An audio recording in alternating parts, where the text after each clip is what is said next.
It can be but my gratitude I earn. It can be but my gratitude I earn. Find external gratitude and lavish thanks. Be you free of all ingratitude to anyone who makes yourself complete. And from this self is no one left outside. It can be but my gratitude I earn.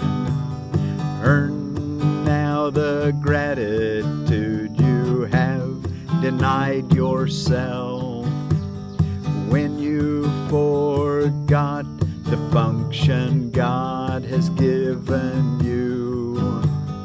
But never think He has ever ceased to offer thanks to you. It can be but my gratitude I earn. It can be but my gratitude I earn. Isn't that nice? It can be but my gratitude I earn. Because every time you thank your brother or sister, you're thanking yourself, because we're all one in God. And God's never ceased to offer thanks to us. And He wants us to be the same way so we can remember Him. Don't ever want to forget our Creator, because that's part of us. I'm Forgiveness Willie, teaching forgiveness from the Ozarks here near my grandson Liam's has his birthday, and or just here a couple days ago, and in front of a couple Quercus rubras, red oaks, here in the Ozarks. Anyway, I'm glad that you've come to join me today, and we're going to look at lesson 197 in A Course in Miracles. We're reading from the Foundation for Inner Peace version here for July the 16th of 2025. It can be but my gratitude I earn. Here is the second step we take to free your mind from the belief in outside force pitted against your own. You make attempts at kindness and forgiveness, yet you turn them to attack again, unless you find external gratitude and lavish thanks. Stay on the thankful frequency. That'll keep you not forgetting your kindnesses and your forgivenesses that keep you in harmony with God, with your true self, your reality. Your gifts must be received with honor, lest they be withdrawn. And so you think God's gifts are loans at best, at worst, deceptions which would cheat you of defenses to ensure that when He strikes, He will not fail to kill.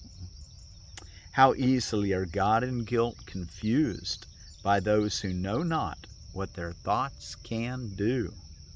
Deny your strength, and weakness must become salvation to you. See yourself as bound, and bars become your home. Nor will you leave the prison house or claim your strength until guilt and salvation are not seen as one, and freedom and salvation are perceived as joined, with strength beside them to be sought and claimed and found and fully recognized. The world must thank you when you offer it release from your illusions. Yet your thanks belong to you as well, for its release can only mirror yours. Wow, the world's release can only mirror your own release. Your gratitude is all your gifts require, that they be a lasting offering of a thankful heart, released from hell forever. Is it this you would undo by taking back your gifts because they were not honored? It is you who honor them and give them fitting thanks, for it is you who have received the gifts. It does not matter if another thinks your gifts unworthy. In his mind there is a part that joins with yours in thanking you. It does not matter if your gifts seem lost and ineffectual. They are received where they are given. In your gratitude are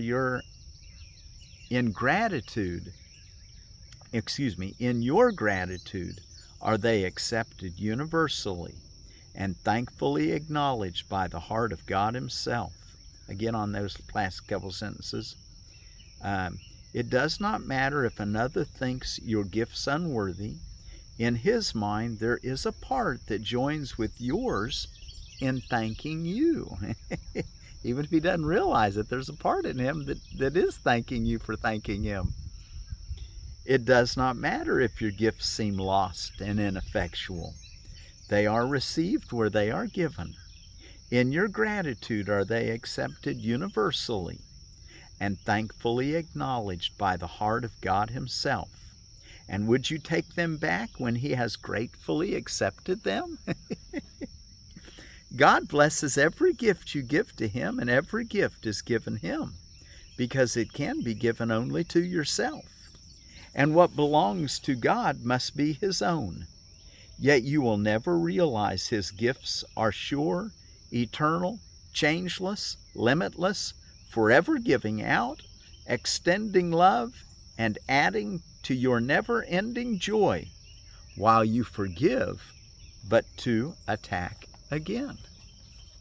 We need to stay on that forgiveness frequency, and that he's saying is the gratitude frequency. Withdraw the gifts you give, and you will think that what is given you has been withdrawn. You know, that's that principle that the problems that you have, I use the one, if you have stage fright, well, be aware that when you're listening to someone speak publicly, don't judge them. Otherwise, when you begin to speak, you'll think that people are judging you because that's what you've been doing. Well, this is the idea. Withdraw the gifts you give, and you will think that what is given you has been withdrawn. But learn to let forgiveness take away the sins you think you see outside yourself, and you can never think the gifts of God are lent but for a little while, before he snatches them away again in death. For death will have no meaning for you then. And with the end of this belief is fear forever gone. With the end of the belief in death is fear forever gone. Wow, that sounds like something we want to be looking forward to making real in our day-to-day life. And gratitude's the way to do this. And with the end of this belief, the belief in death, is fear forever over.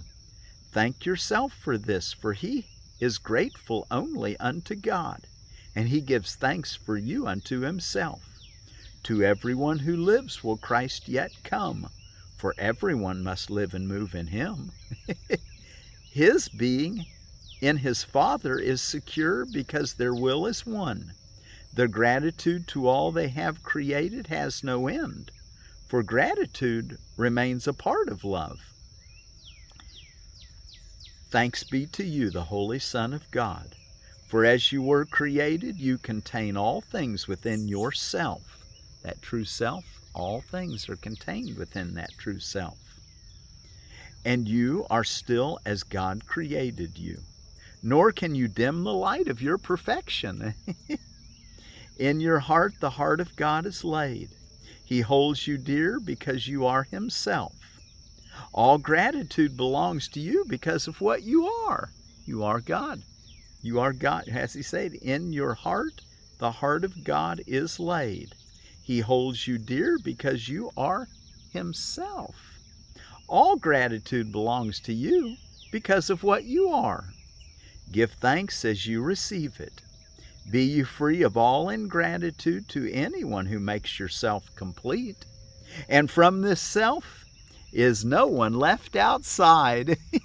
So everyone can make you complete.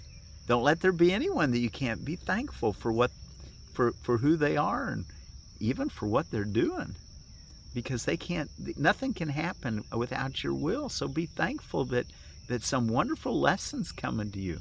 Find something to be thankful for, and don't let there be anything that takes your joy from you or your gratitude from you. So again, on that, give thanks as you receive it. Be you free of all ingratitude to anyone who makes yourself complete. And from this self is no one left outside. Give thanks for all the countless channels which extend this self. All that you do is given unto him. All that you think can only be his thoughts, sharing with him the holy thoughts of God. Earn now the gratitude you have denied yourself when you forgot the function God has given you. But never think that he has ever ceased to offer thanks to you. Those last few sentences here.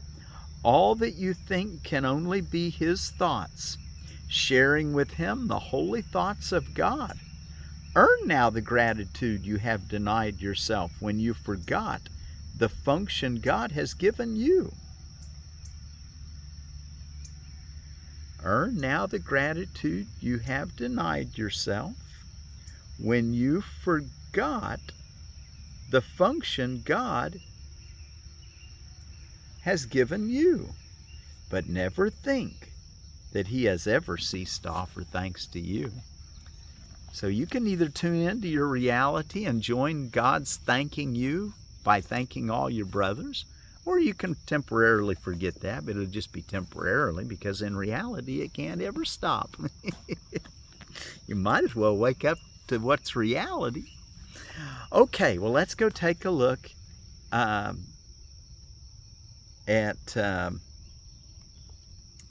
our text reading today, and we're in chapter 21, Reason and Perception, Roman numeral 2, the responsibility of sight. And remember yesterday we sang that little section, the italicized portion. Let me just read that paragraph 2 again. This is the only thing that you need to do for vision. This is the only thing you need to do for vision, happiness, release from pain, and complete escape from sin. All to be given you.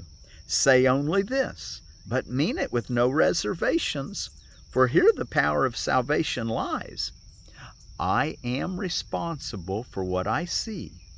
I choose the feelings I experience, and I decide upon the goal I would achieve. And everything that seems to happen to me, I ask for and receive as I have asked. Deceive yourself no longer that you are helpless in the face of what is done to you. Acknowledge but that you have been mistaken, and all effects of your mistakes will disappear. Forgive, and this will disappear. To all that speaks of terror, answer thus. Forgive, and this will disappear. That was lesson 193 back a few days. Okay, now we left off on paragraph 8, so let's read it again, and then we'll just finish this little section. Be willing for an instant to leave your altars free of what you placed upon them, and what is really there you cannot fail to see. You know those altars that you've placed idols on? Perceptions that are not in according to reality? Just quit, just have that holy instant, that non-judgmental moment where everything is just, I don't know what anything means. And and just don't put any devotion on the altar except maybe a sense of wanting to be devoted to your Creator, but just a real openness, no opinion about anything. Just leave it clear so you can be told what's real instead of you telling reality what's real. The holy instant is not an instant of creation, but of recognition.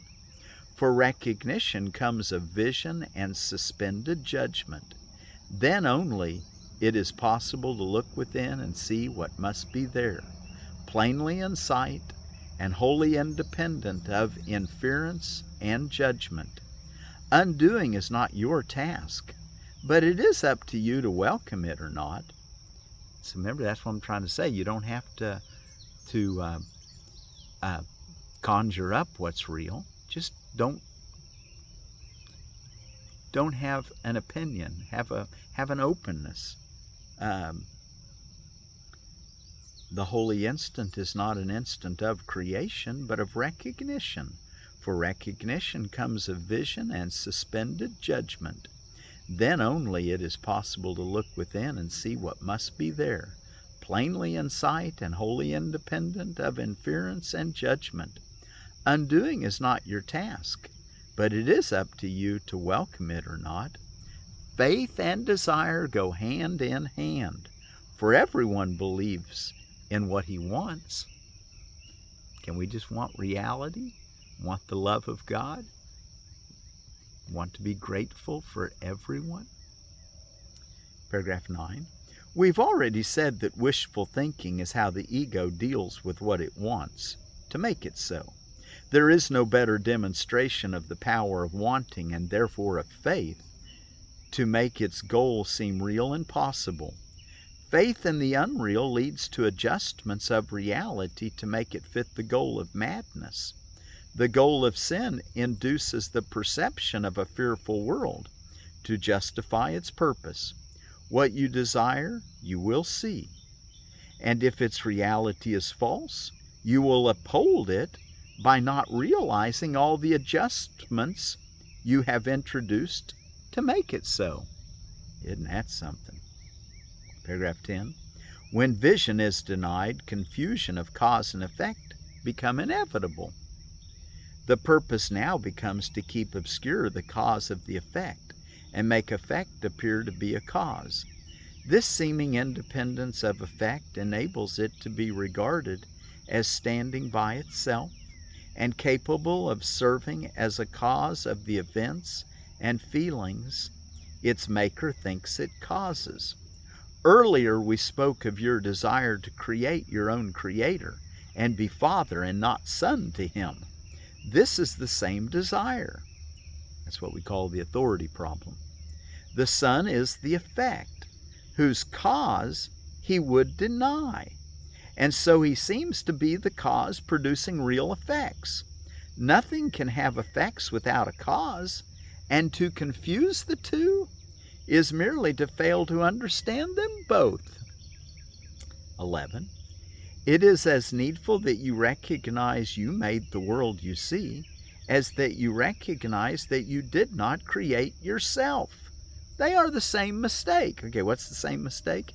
It is as needful that you recognize you made the world you see as that you recognize that you did not create yourself. They are the same mistake.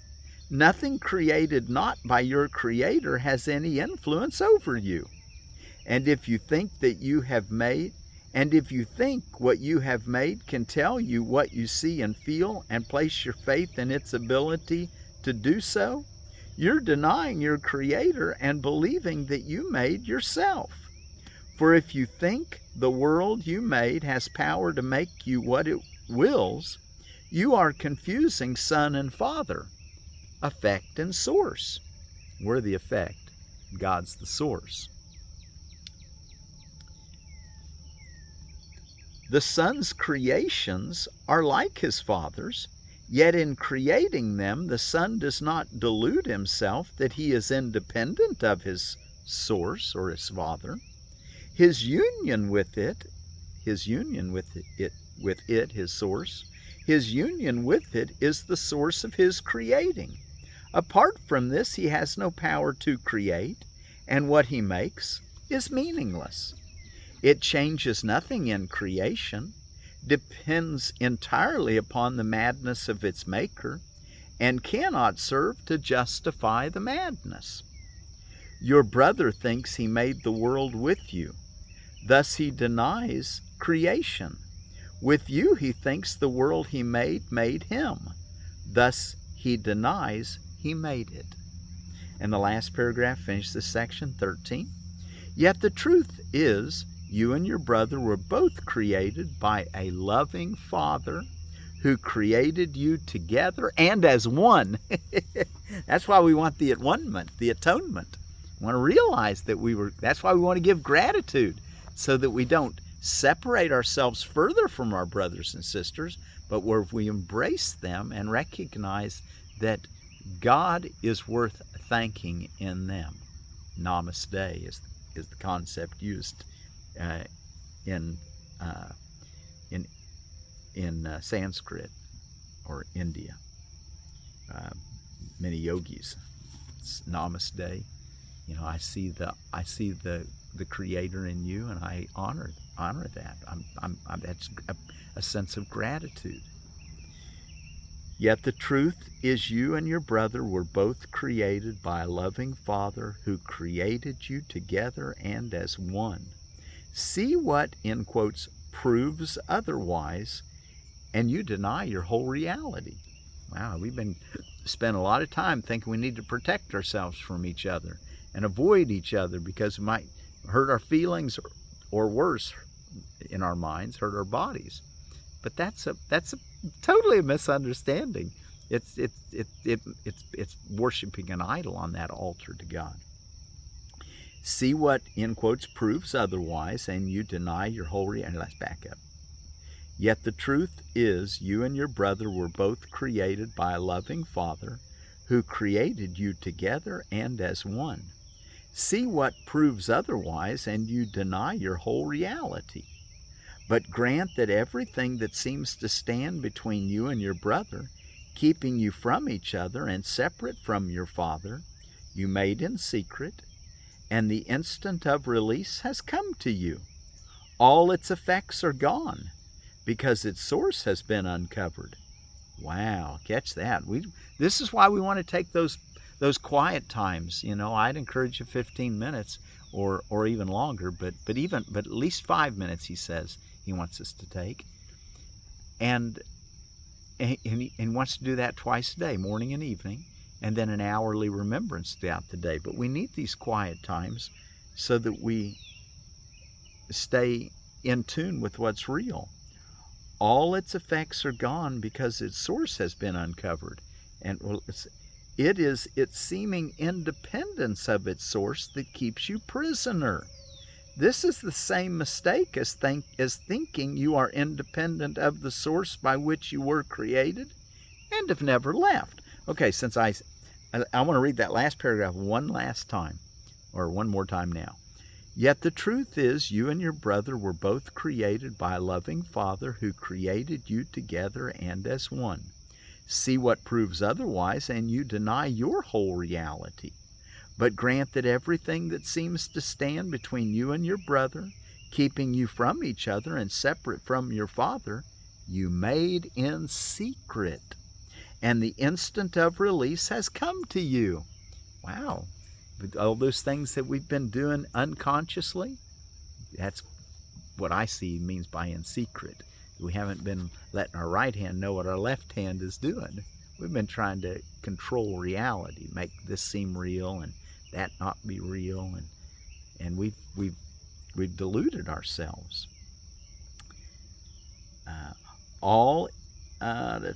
But grant that everything that seems to stand between you and your brother, keeping you from each other and separate from your Father, you made in secret, and the instant of release has come to you.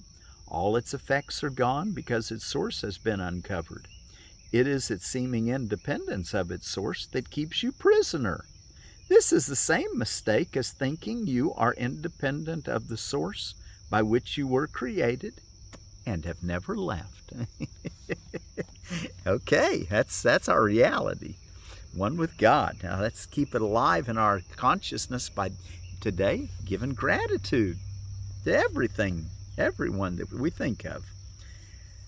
It can be but my gratitude I earn. Okay, let's see. What's going on around the world today? It's, let's see, Our Lady of Mount Carmel Day. It's a Roman Catholic celebration for the Carmelite. I think they're Carmelites, but there was a Mary appeared in 1251 to a Saint Simon Stock, and on Mount Carmel, and Mount Carmel is where Elijah, had that contest with the prophets of Baal. Okay, so Guinea Pig Appreciation Day, the Cavia porcellus.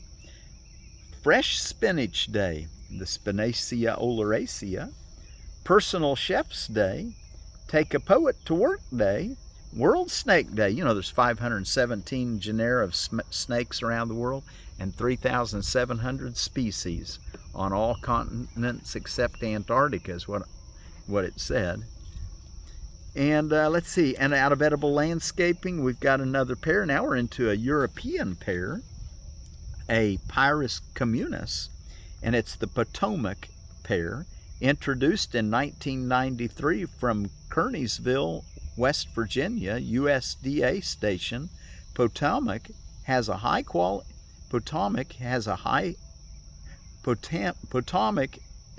quality pear which ripens in mid-September. Fruit is sweet, buttery, and extremely juicy. Tree is vigorous and fairly precocious. Pollinates with other European pears and is fire blight resistant. A Moonglow Anjou cross, it is one of the most fire blight resistant varieties available. Dwarf trees are 8 to 14 feet tall and standards are 15 to 30 feet tall. Space 6 to 10 foot circles for dwarfs and 14-foot circles for standards, zones 5 through 9. And our word for peace is from the Cree people, and the word is kâmwâtan, and they're all the way from Hudson Bay to the Great Lakes and all the way out into all the way into Alberta. Okay, and they're Canadian, and there's a lot of different regional tribes. Okay, well, kâmwâtan be with you. Peace be with you.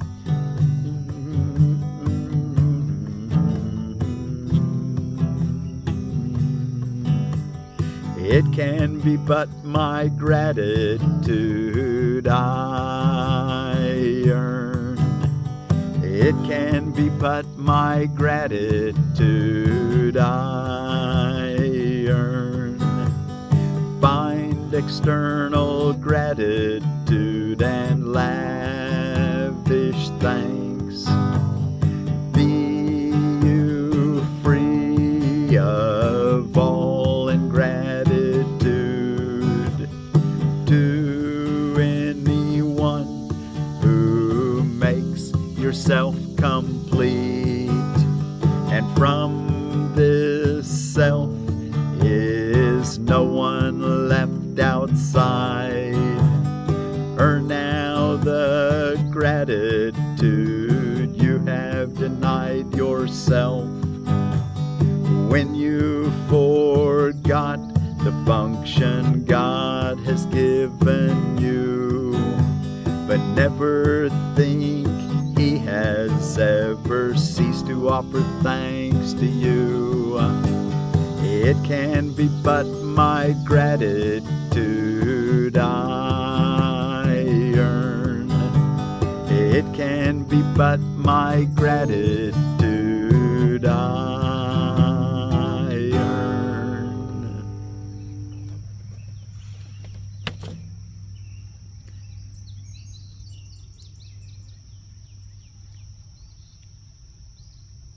Thank you so much for joining me today. And until tomorrow, tell yourself often, it can be but my gratitude I earn, and then earn it by thanking somebody in your heart. It can be but my gratitude I earn. Kâmwâtan.